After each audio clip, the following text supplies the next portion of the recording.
Moi, je suis préoccupé par la situation en province, notamment dans nos milieux d'où nous venons.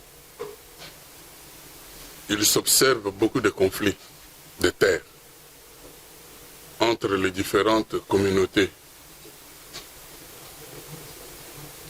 Chaque communauté revendiquant un lopin de terre, surtout s'il s'avère que cet lopin de terre contient quelques matières précieuses, et des conflits qui entraînent des morts d'hommes.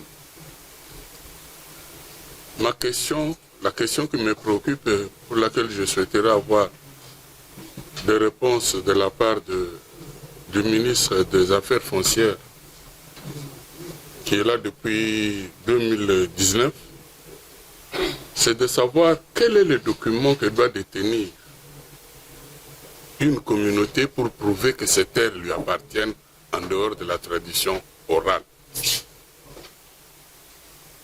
Parce que vous avez dit, la loi considère les terres rurales, c'est vrai, mais qu'est-ce qu'ils ont comme document? Qu'est-ce que le ministère leur donne comme document? Parce que, à la mort d'un chef, ses successeurs, sous la coupe de certains hommes forts, comme pour emprunter l'expression de mon collègue Nanou, s'approprient les terres des populations et créent des tensions. Au moment où moi je vous parle,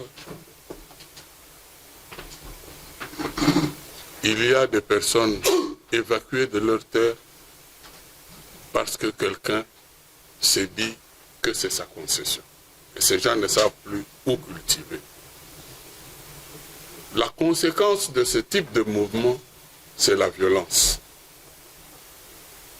Donc, y a-t-il quelque chose que le ministère peut garantir à travers l'ensemble du territoire national pour que chaque communauté ait un titre ou un papier qui dit que les terres leur appartiennent au-delà de la connaissance des anciens? Ça, c'est pour la partie rurale. Honorable Président, j'aimerais aussi souligner que ce secteur est le secteur qui envenime les relations. J'aurais souhaité que son Excellence, Monsieur le ministre, le dise lui-même, puisqu'il le laissait. Je l'ai suivi comme l'a dit mes collègues. J'avais fondé mon espoir dans sa rapide mise en exécution de la numérisation dont il avait projeté de le faire.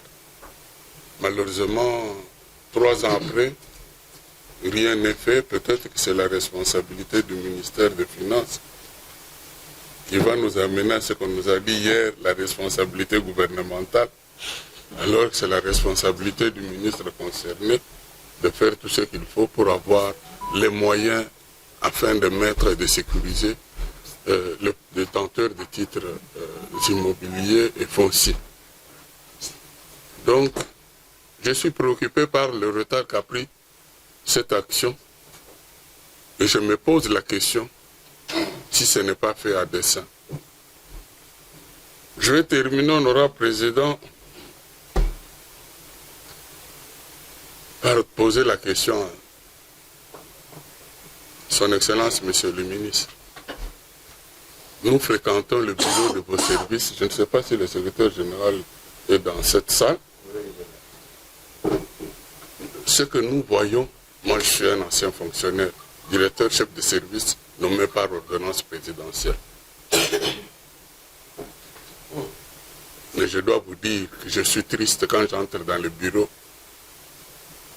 Dans vos bureaux, le classement des dossiers, la surpopulation des agents, l'accueil qui ressemble à un accueil au marché. Vous savez, quand nous allons pour faire quelques courses au marché, nous avons des petits chailleurs qui nous appellent vieux, yaka yaka. Et on retrouve ça dans vos services. C'est une indication de la non-prise en main d'une administration. Pourquoi avoir 60 personnes dans une petite salle au lieu d'avoir le nombre requis pour le travail.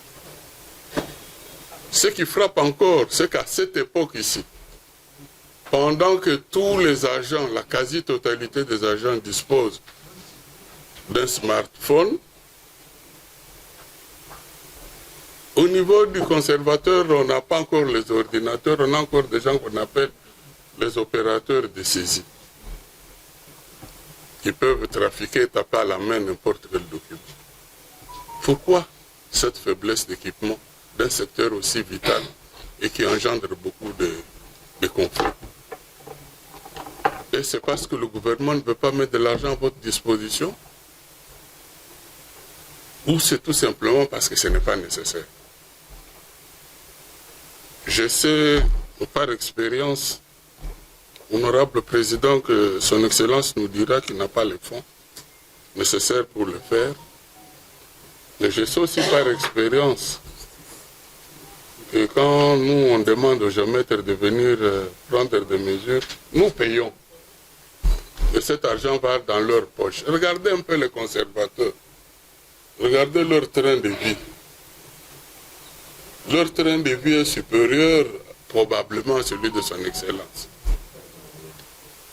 Et je crois qu'il faut une prise en main avec beaucoup de sévérité, beaucoup de rigueur pour un service aussi important. Et cela ne demande pas toujours de fonds, mais demande un peu plus de rigueur de la part du secrétaire général, donc du ministre qui donne l'impulsion.